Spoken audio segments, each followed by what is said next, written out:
Welcome, everyone. We'll begin. I'll propose a toast to all of us that are here attending. It's been a week, it's been a month, it's been a year. Here we are. So cheers to all of us. Cheers. I've got some local rye whiskey, so kind of a shout out to next week's topic, cereal rye for distilling. I'm allergic to hops, so that's pretty much why I'm not drinking beer here. But this is from a distillery here in town, Eastern Kill, formerly known as Gray Skies. So rye whiskey aged in maple syrup barrels. So there's an intersection of local products there. So what we have for us this week is a handy little video of me doing a crop walk that outlines LCS Calypso and LCS Puffin at two different sites, Kellogg Biological Station in Hickory Corners and in Calcolin at Don Shelagowski's farm. I got his name right, Chris? Yes, you do. Okay, cool. Without further ado, we'll look at that video because it is 10 minutes long, and then I'll talk a bit about malt quality afterwards, and then Brooke can talk about management, and then we can hear from Chris and Larry and have a nice discussion.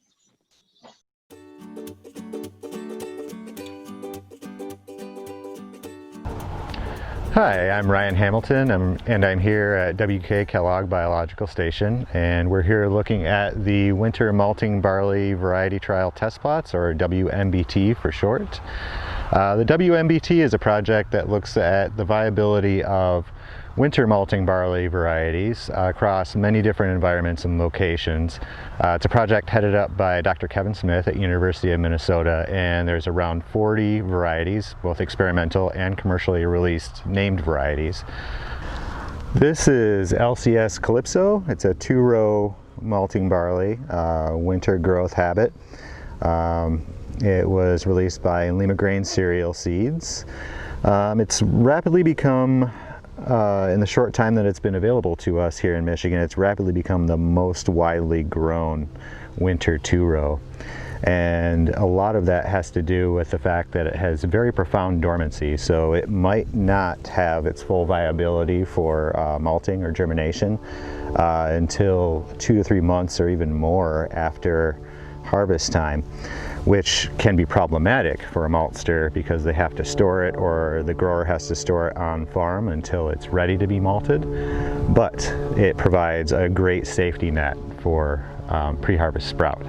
So its great advantage here in the state can also be its greatest weakness. Since it hasn't been grown all that long in Michigan, we don't have a whole lot of data to draw from about how it performs in the malt house or in the brew house. But pre-harvest sprout is a big problem in our region and many other states that are like ours. So Calypso is very promising, and it was a good yielder last year, around 78 bushels per acre. And it had very low DON accumulation, so deoxynivalenol, which is a mycotoxin produced by the fungus Fusarium, affects pretty much all cereal grains. Last year was a particularly bad year for DON, and a lot of the lines that we had in the trial last year had well above the 1 ppm mark, which is the benchmark for acceptance for malting. But this was at 0.8, so it was acceptable, and relative to the rest of the varieties was quite good. Let's take a closer look in here at one of the heads. So as we can see here, it's nice bright golden. We don't see much weathering or staining on the kernels. The awns are relatively smooth and bright, looking really good. No serious signs of disease here. I'm seeing a little spotting on the leaves, but it appears to be okay. The one thing I am noticing about the head is there's a little dark point on that kernel right there, but beyond that, the kernels aren't significantly plump. I would say those are a little bit thin, but what I see with my eyes isn't necessarily going to be the case when it gets tested post-harvest and malting quality is assessed. But relative to the other varieties out here, I think the kernels look a little thin. And I'm going to pluck one off. And spoiler, I already chewed one, but it's not quite ready to harvest just yet. I can chew it and it didn't break my teeth, so it's still at relatively high moisture content, but not to the point where it couldn't necessarily be harvested soon and then dried down at a low temperature. This is LCS Puffin. It's another Lima grain variety. It's a 2-row malting barley. In fact, I think we're only going to be talking about winter 2-row malting barleys, although there are 6 rows out here. The kernels and heads look very bright. No significant signs of disease that I'm seeing, which is great. It yielded comparably to Calypso and also had 0.8 average DON accumulation last year, so right on par with Calypso. And in fact, it's the second most widely grown variety in Michigan right now. One drawback from a malting perspective to Puffin that I would point out is its high beta-glucan content. Brewers are looking for somewhere between 100 to 150 or lower beta-glucan content, and that's parts per million. Last year we were seeing around 250 parts per million beta-glucan in this Puffin, but as long as the maltster is aware that that's a factor, and the brewer is aware that's a factor in this particular variety of barley, and they're okay with that, then there should be no issues for the grower for fulfilling their contract, provided all the other specifications are met.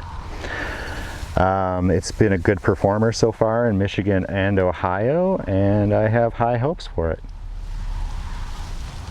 Hi, I'm Ryan Hamilton here in beautiful Cuckolin, Michigan, right at the bottom of Saginaw Bay, near the base of the thumb, if you will.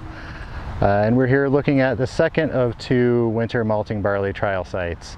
Along with Kellogg Biological Station Hickory Corners, this trial site looks at the performance of 40 different malting barley varieties to gain a better understanding of how winter malting barley performs across the state of Michigan.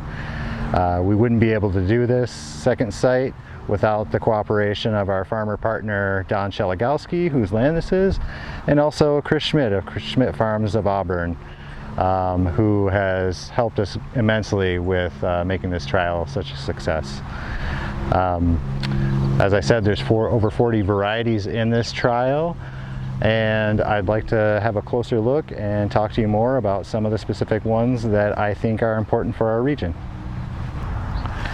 This is a beautiful stand of LCS Calypso. I'm very happy with what I'm seeing here. Great plump kernels, nice bright golden color. The stand's a little bit tall, but that's okay. It's just beautiful. Calypso is the top choice for Michigan for winter 2 rows, mostly because of its excessively long dormancy period, which is a great safeguard against pre-harvest sprout. Between the 2 sites last year, KBS and Cuckolin, where we're at now, there was really no significant differences, and it was really the same between most analytical parameters that we measure, except yield. The yield was in the 70s at KBS, and here we yielded an average of 108 bushels per acre, which is phenomenally good, just excellent. DON was within 0.2 parts per million of each other, both below the 1 ppm threshold. RVA numbers were within 2 of each other, and we're talking about numbers that you want it to be above 120, so they're rather large numbers, so 2 RVA is really insignificant. So we see consistent performance across both sites, with the exception of yield. And I think that is what makes it a great candidate for Michigan. So consistency for fusarium infection, consistency in sprouting or lack thereof. And those are key parameters for getting accepted into malting. Having that 30 bushel per acre plus yield bump is great too, but 108 bushels per acre of barley that doesn't meet malting quality isn't much good to you. So even at 70 and it passes muster, that's still great. I just like Calypso a lot, and I think it's performing very well. So here we're looking at LCS Puffin. It's a 2-row malting barley. It is currently exclusive to Origin Malts in Ohio, so anyone that's interested in growing puffin or currently growing puffin is going to be contracting with that malting company alone. The stand looks nice and bright, and it's rather short, so there's no lodging issues. Last year at this site we averaged about 70 bushels per acre compared to Kellogg Biological Station, where the trial plots averaged in the 80s, so a bit lower. Slightly higher protein, about 1.5% higher protein here in Cucullin. Notable though was the dawn accumulation, so the fusarium infection appeared to be lower here, so 0.3 parts per million dawn, as opposed to KBS, which was 0.8, which was creeping up to that 1 parts per million threshold for rejection for malting. One thing that stands out to me about this stand though is we've got some fungal contamination on this head here, and you can see that it's rather dark and weathered and stained, and you can see spots of black, which is evidence of fungal contamination to me. Thankfully it's not across the whole stand, and it's isolated to a few heads here. Right next to it here you can see one that's nice and bright and plump and gold and looks very ripe and very nice. It's a very nice barley head, and most of the plot is like that. So overall I'd say it's a good performer here, in spite of some disease that you'd want to look out for.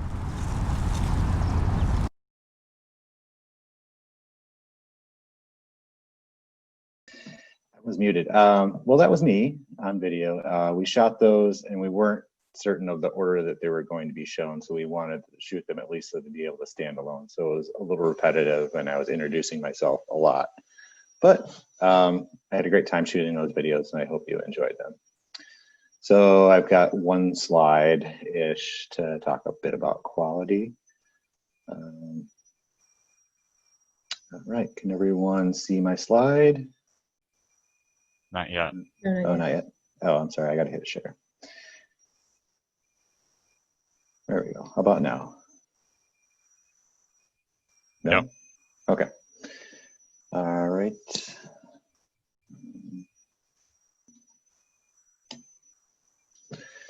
So some key malt quality metrics from 2017 and 2019. If you want 2018's rundown of quality, you'll have to contact the USDA lab in Madison. They're a little bit behind. So what we see in Calypso across those 2 years, we've got extract. So the extract in 2017 is pretty low, but if you look at the protein, that's also high, and those are usually inversely correlated. Beta-glucans really spiked in that year for Calypso as well. Diastatic power is fine, and alpha amylase is a bit low, and what that indicates to me is a rather dry year, if I remember correctly. 2019 looks great. 81% is where you want to be with extract, especially for winter barley. That's awesome. Beta-glucans below 83 or below 100 are optimal for brewing. Protein could be lower, but it's acceptable. And then alpha amylase is great where it needs to be, and diastatic power is fine. So compare that with Violetta. You've got a higher protein spike and similar behavior in 2017. And then 2019, also great quality compared to Calypso. In 2019, it's got significantly, well, it's got 3 diastatic unit higher than Calypso in alpha amylase category. And I think a conclusion that can be drawn there is there's a correlation between alpha amylase content in barleys and dormancy. So Violetta has much less dormancy than Calypso does. So it's maybe more susceptible to sprouting. And you can see that it has higher alpha amylase expression. So yeah, that could be the correlation there. And I might add that Violetta is my second choice compared to Calypso for a winter 2-row, just because it doesn't seem to have as good winter hardiness. So we have less spring vigor in the spring during green up than we see in Calypso. And with the dormancy factor, Calypso it remains my top choice for winter 2-rows. And then over on the right, we have Puffin. which you see consistently lower extract, consistently higher beta glucans. Protein actually in 2017 didn't spike as high as in other varieties, so that's an interesting factor. And then we have alpha amylase that's not super high but adequate. And the diastatic power is consistently lower than the other two, which to me is consistent with it being a UK variety that's a little bit older and is more bred to produce traditional UK beers, British beers. So yeah, that puffin is what it is, and it's very suited to making those traditional English style craft beers. So it's not going to be a more modern variety like Calypso and Violetta. But all three have distinct malting characteristics. And with that, that's about all I have to say about malting characteristics until we get to discussion if we want to talk more about that. So Brooke, I'll hand it over to you if you want to talk about managing these three varieties. Sure. If I could take over the sharing real quick.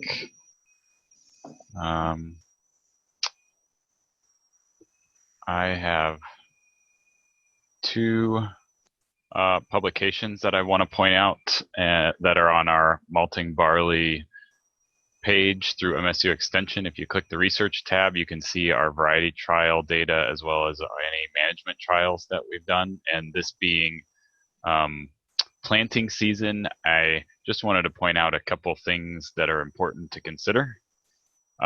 First, seed depth seems to be pretty darn important with winter barley, and we found that an inch deep is optimal, and we certainly don't want to go too deep because we can have pretty extreme emergence issues if that's the case. Fertilizer, I would recommend some fertilizer, both nitrogen and phosphorus and maybe sulfur in the fall. Not a lot, but enough to get it started. And then number 4, we want to plant as early as we can, starting in southern Michigan, as early as September 20th, maybe even September 15th. We can plant all the way through the month of October, and we have been successful with that, but we find if you plant really late in October that you get very little growth, and it can jeopardize winter survival. So I just wanted to mention those things about planting considerations this fall. Get your crop off to a good start is pretty important. And I just to highlight, we also have other publications that relate to fungicide application, which is what I'm showing here. I'm not going to go into it. Nitrogen application, those kinds of details that maybe we'll revisit coming in the springtime when that might be a little bit more in the forefront. And I can also share more information after in the discussion. Awesome. Thank you, Brooke. So Chris and Larry are on the Zoom now. So Chris, we'll start off with you.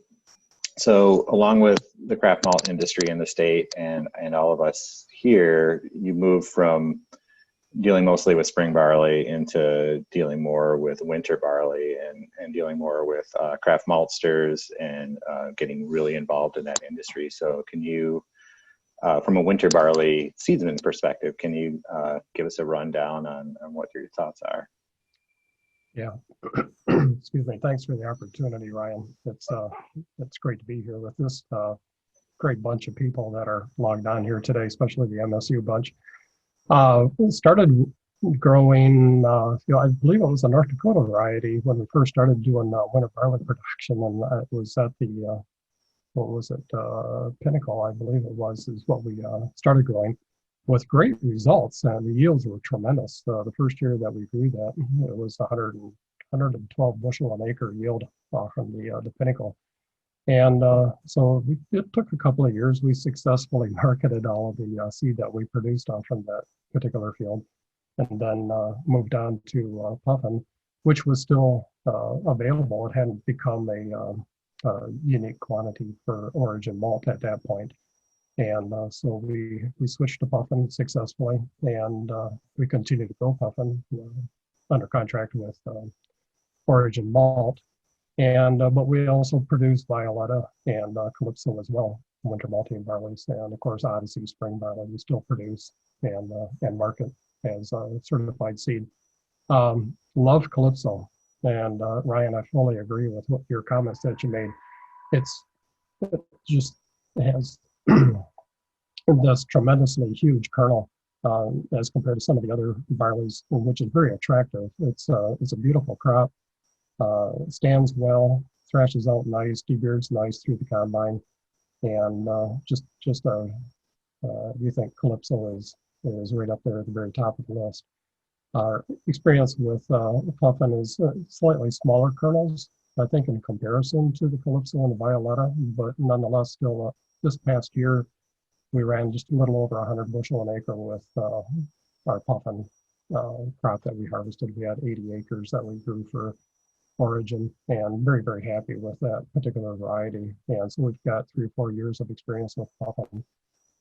We do a little bit different fertilization, Brook, than what you had just suggested. What we do is we put on 200 pounds of potash in the fall. And then as far as our nitrogen, we just rely on the residual M that's available from the previous soybean crop. And the reason we do that primarily is I have this deathly fear of contamination coming from the co-op when they run fertilizer through the blender. And was there rye in there before, or a wheat variety?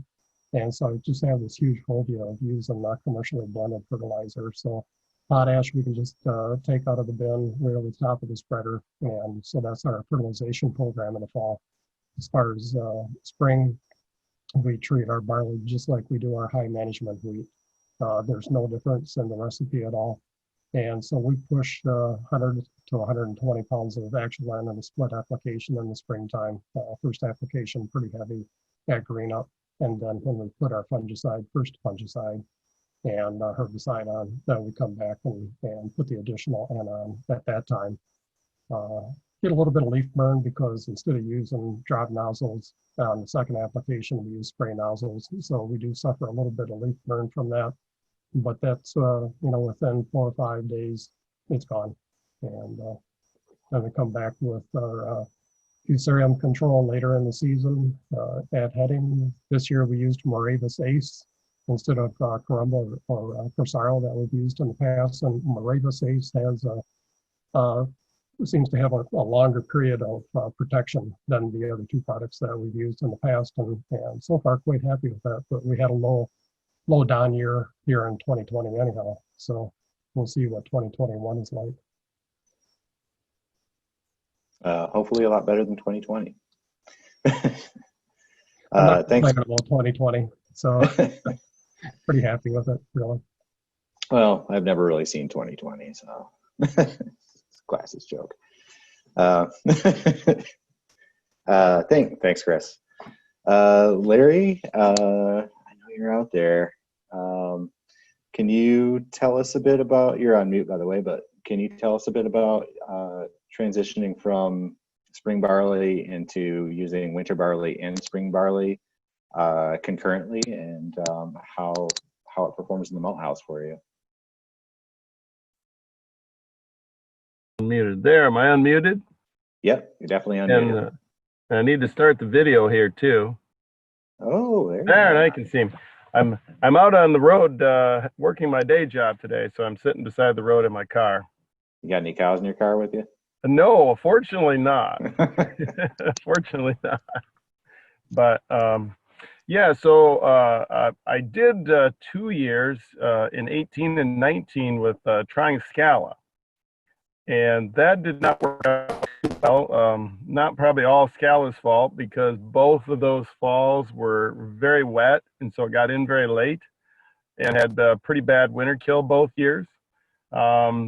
Did end up harvesting some crop, but it had quite a bit of vomitoxin issue. So didn't end up getting any good multiple barley out of those 2 Scala years of 18 and 19. So last year, switched to Calypso. That grew great, it looked great. We got it in a little earlier last fall. It was a little drier, and came through the winter perfect. and really no winter kill. There was an end of the field where we had some drowning issue, but in the spring, but no winter kill. Came through the winter great. Looked fantastic growing all summer. Had good water. Was pretty excited about it. And about a week before harvest, a real bad thunderstorm came through with heavy rains, heavy winds, and it seemed to knock down the primary heads, but the heads stayed up. So meant cut the yield a lot. So only yielded about 35, but still thought I was okay. But now I think because we lost the primary heads, the bigger kernels, the bigger corns, now those smaller corns are high protein, well into the 13 range, close to 14%. So I was a little disappointed in that. And of course, there's a low down here, so I didn't have any down problems whatsoever. Down was very low in it.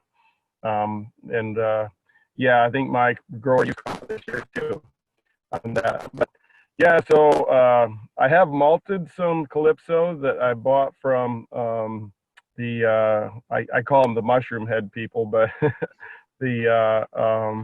what's their last name? Yeah, Rich and Danny Beersen. Yeah. Yes, I bought some Calypso from them, so I've malted some Calypso, and it seemed to malt very similar to Pinnacle, and it's a little tough to break down beta glucan, but once you do, it's fine. So, and the brewers I think have liked it. Probably going to grow 5 more acres of Calypso this year and give that a try. And then I'm going to probably malt a little bit of Violetta. T3 Farms, Kay and Bill Turbach. Bill Turbach, that's it. T3 Farms. They have some uncontracted Violetta for sale, so I'm probably going to get a little of that and try to malt some Violetta just to see how I like it. Mm-hmm. So that's been my experience with winter so far, as far as growing and in the malt house. Cool, thank you. If I could call on Jeff Bloom in Virginia, he could probably comment on, are you using Calypso or Violetta or both down there, Jeff? Well, I actually use both. We had a third Flavia, though, that was kind of fallen out of favor with me. Well, it was never in favor with me. It is habitually actually the opposite end of the protein scale, so you can get Flavia that's like 7 or 8% protein, which is fairly useless to us. And then it has pretty abysmal dormancy, so it's very susceptible to sprout damage. Actually, a lot like Scala. Some folks have kind of just randomly planted Scala down here, and there was one crop this year that did pretty well. But usually if it survives the Don score, it's usually sprout damaged, unfortunately. So we really focus mostly on Violetta and Calypso. Violetta is actually, for my region, the best. It's kind of my number one choice. It's the best vigor. It grows well. We never seem to have horrendous Don problems. It's ready soon enough after harvest. By the time it gets harvested and cleaned and put on a truck, it's usually a couple weeks from being ready to go.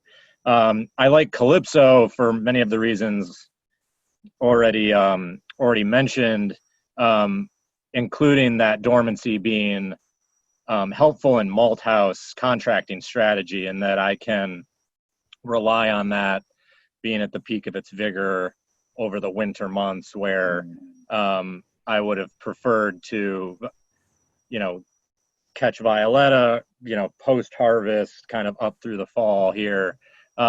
What's great about Violetta, however, is that it holds its germinative capacity really, really well. So we can actually still be malting Violetta a year after it's harvested if it's stored properly. So, if I was forced to move to a single variety, I would pick Violetta. Ryan, I think to your point, its dormancy characteristics, I should say Calypso's dormancy characteristics, do impact how it dumps enzymes, I think, in the end of the germination period. So you can get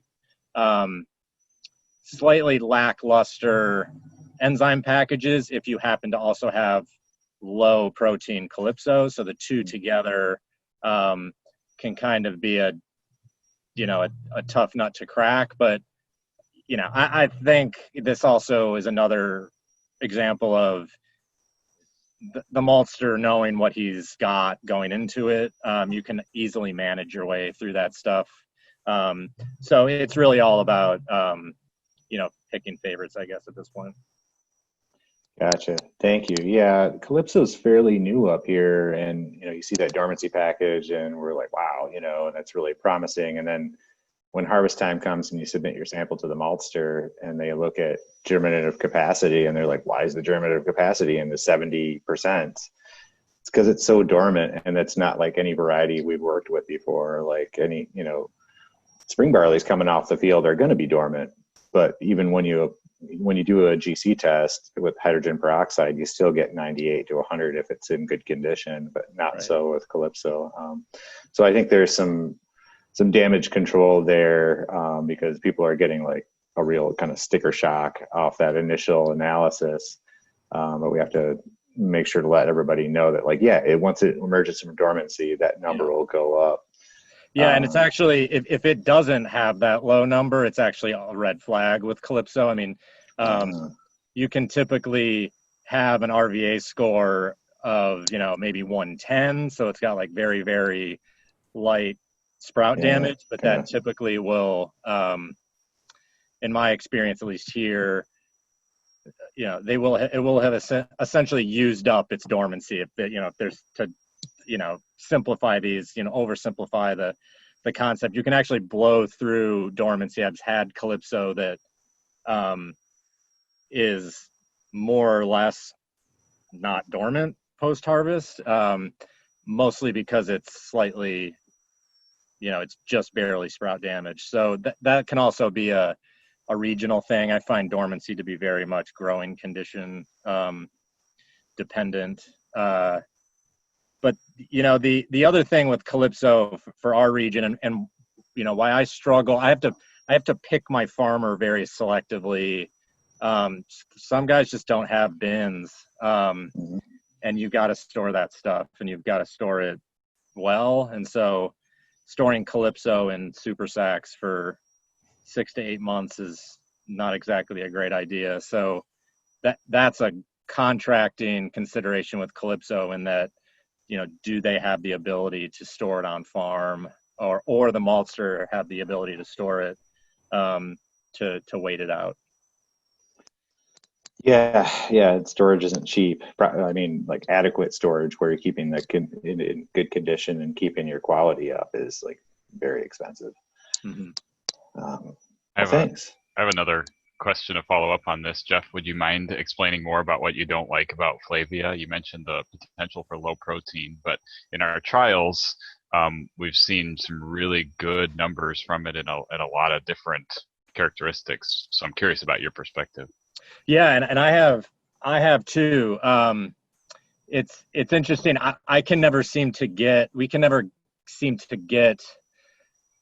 the same results as we get in varietal trials. I mean, Virginia Tech grew Flavia with, I think, 11.5 or 12% protein. So it's not that it's not capable of it. I believe it has probably a lot more to do with farmer education, and that a lot of them have been, preached that, you need to control nitrogen applications, and, where some worse maybe splitting in the spring, not having that second spring split. And that will affect Flavia, I think. I mean, I think you have to adjust your nitrogen application with Flavia.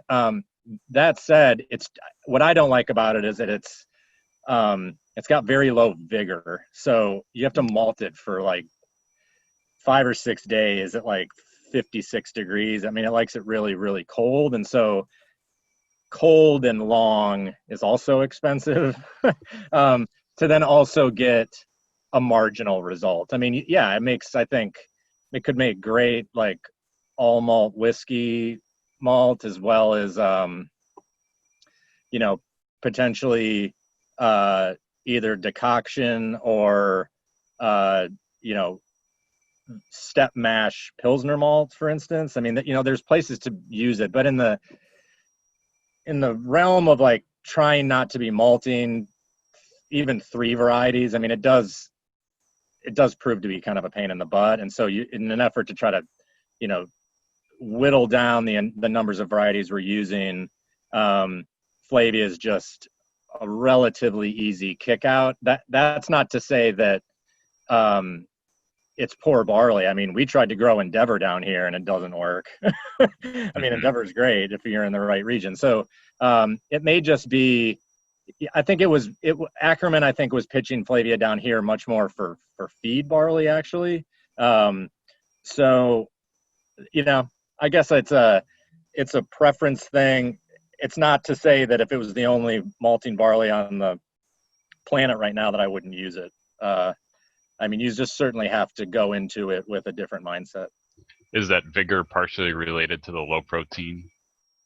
I contributed almost entirely to that. Yeah. Okay. So it maybe that said, I don't have any access to malting trials, even in Aaron's lab, of malted Flavia with that more moderate protein component.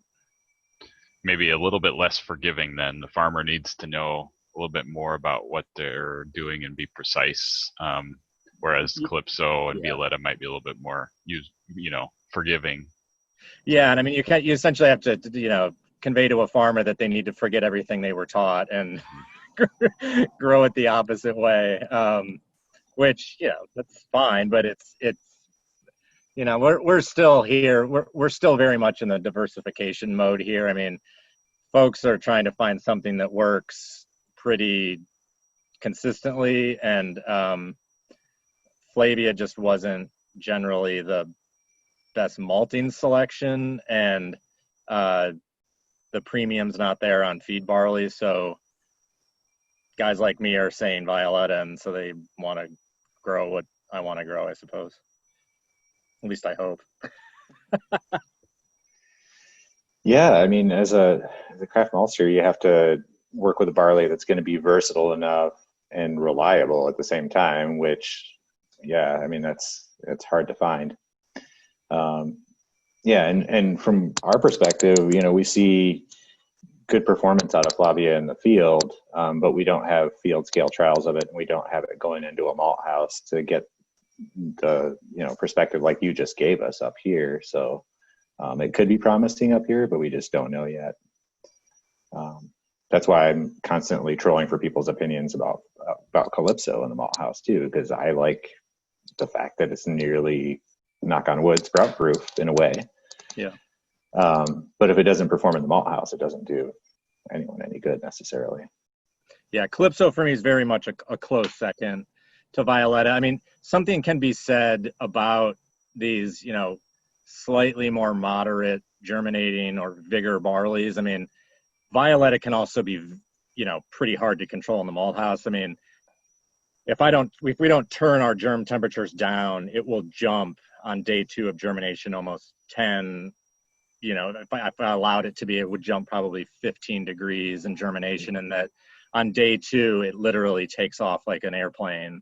So you actually have to dial things down to combat that and then warm it back up again. So, there's something to be said for just kind of a mellow, kind of cool barley. But, I also think on my end, being a maltster, there's a lot of brewer education that needs to be around. Like, we're not trying to peel paint with these barleys anymore either. I mean, everybody's looking at, the former, essentially AB InBev specs, and everybody forgets the 2014 Brewer Association, quality characteristics in craft malt. I mean, craft brewers really need something a much more calm than, something like a Metcalf or a, I don't know so much about Copeland, but, Metcalf, they got to blend that stuff away because it's such a high enzymatic package. And so,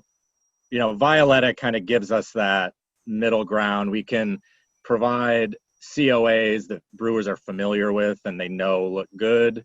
And if we need to parse it back, we can. And you can also, you can grow higher protein Violetta too for like grain distiller's malt, for instance. So it's just very versatile. It germinates for a very long time.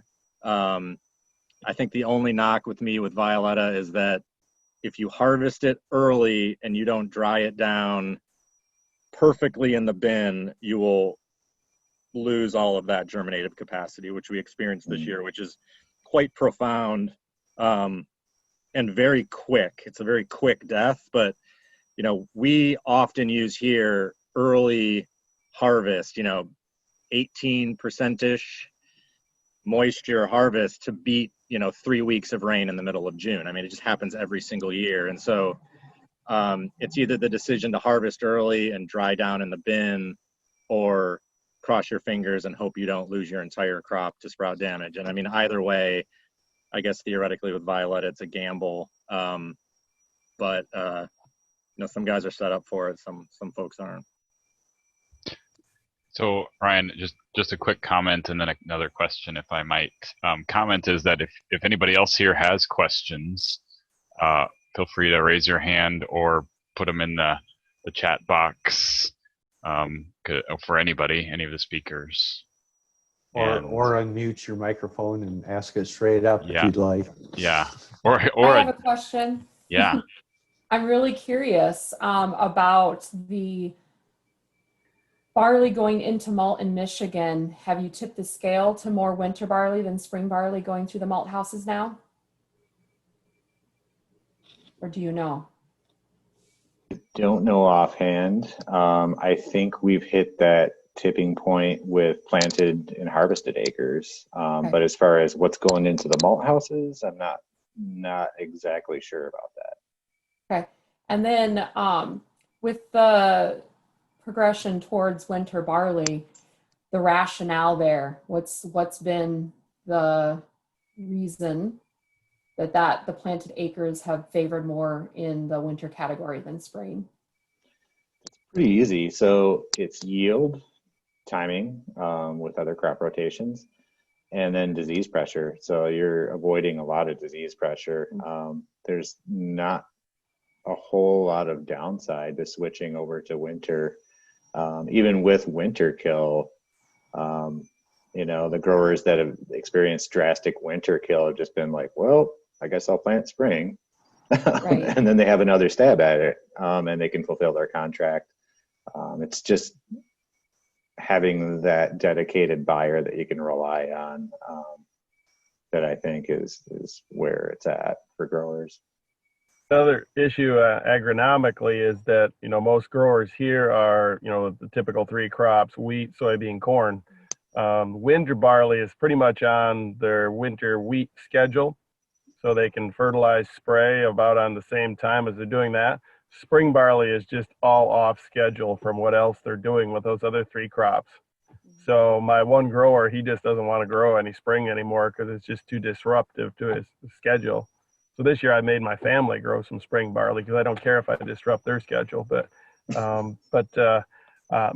that being said, I'm probably going to buy a small dedicated sprayer though, because then they still have to flush out their big sprayer because they're spraying herbicide when the spring barley needs fungicide, and so which is kind of a pain. But so yeah, agronomically the winter just fits in better with what a typical Michigan cash crop farmer is doing.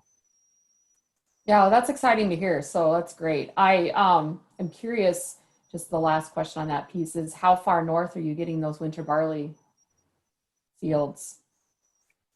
Traverse City. Traverse City's got some winter barley in? Mm-hmm. Yep, successfully harvested winter barley. Awesome. Well, that's a great question. We have a study this year where we have 6 sites, 2 of them in the UP, 2 of them across the northern tier, and 2 of them kind of here in southern Michigan, to really look in detail at winter hardiness across varieties and look at weather and factor in climate conditions and so forth to try to narrow in on that conversation, and we've got some plant physiological questions that are embedded within it too. So hopefully we'll be able to understand a little bit more over time with that. Awesome. Very cool. Thanks. And Ashley, I think your question was great, and it was a question I wanted to ask.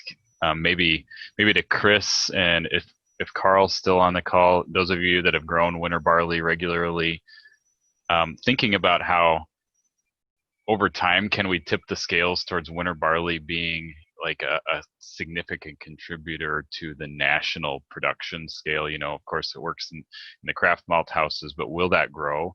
Can it compete with the other crops we have in, you know, southern Michigan down through Virginia and be economically viable?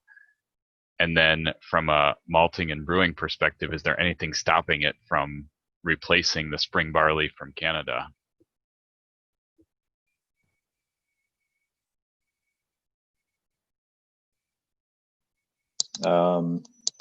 So we've heard from Vince Kuntz that the main problem with the adoption of winter barley at a broad scale like that is the extract. That, you know, traditionally winter barley can't crack 82% extract, and he saw that with TP, and he really thinks TP is promising, but it has to be like drastically low protein, like around 10.5 or 10 to 10.5% protein. Which is tough to do, and you have to really rely on those genetics that protein is going to be dedicated to producing an adequate enzyme package after it's malted, right? And not every barley variety is going to do that, which we just heard about with Flavia. Wint malt was one of those, so I malted like a 9.5% wint malt that produced like adequate enzymes, like 110 DP to produce beer out of, but not great. You couldn't distill with that. So there's that factor to consider. But with companies like Proximity Malt that has a plant in Delaware, so that's prime winter barley country down there. So that might be something that they're working on. But if we're going to relocalize raw material production for brewing and distilling in every region of the country, then yeah, it's got to have to be winter barley in a lot of places, especially in the South, where Jeff is. But I don't know. Carl, would you like to weigh in on this? I see you got your camera on. I knew you guys want to see me, but no. We do. Yeah. The space isn't free, though. I expect to check. No, I think, you know, the move from spring to winter was pretty easy to do. You had to do it just because at least where I'm at, the yield wasn't there with the spring. It was just too many challenges logistically. From the farmer side of it, winter's where it's at. You know, when you get into the malting side and everything else, that's a little bit beyond my expertise. But certainly agronomically, the yields, the quality, protein levels are easier to manage. It just seems it's what has to fit on the farm and complete that circle. Can it be profitable for a farmer? I mean, you're selling seed, but if you're selling commercially, I think we're still, after all these years, still working on that. I mean, I see the door opening a little bit. I mean, I see different malt houses having more success collaborating with breweries, and you know, I think we're on the upswing there. I mean, that's where it is building that market and building that food chain that actually is sustainable and works year to year to year. I think there's a bit of instability on the malt house side, the brewery side, and that's the issue. Is, you know, we can grow it, but like you say, you got to have the stable market, a market that you can rely on year to year. That you have partners that are reliable, and I'm pretty hopeful. I'm seeing some things there, new players and guys that have been in it for a while on the malting side that are having success, and so yeah. Thanks, Carl. Awesome. Yeah, thanks. Any questions from anyone out there?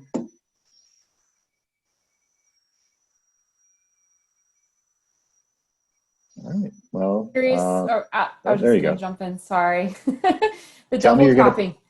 The Oh, double tell me- cropping work. I'm curious Oh, where that's gone and what came from that. Yeah. So Ashley, we've had as Ashley knows, she was involved at the beginning grant for the last 3 years to look at evaluating double crop soybeans or other crops after winter barley, and looking at some details of practices that might affect the success, and also then just trying to learn from case studies and people that are trying it. So we're wrapping that grant up this fall. What we've learned over the last 3 years is that you certainly can double crop, and the 10 days or so that barley gives you ahead of wheat harvest are really huge. We've had yields up to 50 bushels per acre after barley that's planting in the first week of July, typically is when we've been able to get it done. We've had yields, last year wasn't nearly as good. We've maybe yielded 20 to 30 bushels max, even with irrigation. We've learned that population of soybeans can matter and irrigation can matter, but fairly reliably you can get something to at least cover the cost of putting the soybeans in. I think we've also learned that logistics are a big challenge. If you aren't set up to double crop and aren't used to it, it can be a really time intensive period where you're trying to get the barley off, trying to get the straw off. Maybe you're also harvesting wheat and then get those beans planted. That's been a challenge for some growers to just fit that in, because if you miss that 10-day window, you're out. You might as well not do it anymore. So if you got your ducks in a row and you really want to make it work, it can be an additive to your profitability, and really with kind of a low cost of crop production. There is a hidden cost there, though, that I think we're finding, and that is the inability to grow a cover crop. Some farmers have identified that growing double crop soybeans can be generally detrimental to their soil, and they'd rather use that time to grow a cover crop to improve soil. Certainly a factor that's at play, but that's the summary right now. Thanks.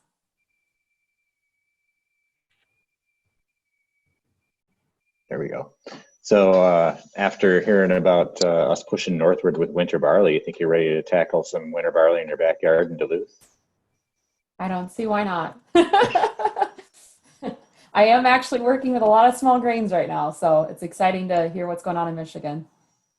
Like Rich Horsley said, planting, it's fine. It's just you don't have to worry about harvesting it. Well, you'll find it ironic that as we were landscaping our new yard here in Duluth, a shrub plant that I grew sprouted 5 barley plants just out of nowhere. So there must have been some seed. I don't know how it got in there, but the irony is not lost on me that I had barley coming up in Duluth. It followed me. So yeah, I think of you guys every time I see those, because I've left them in the ground.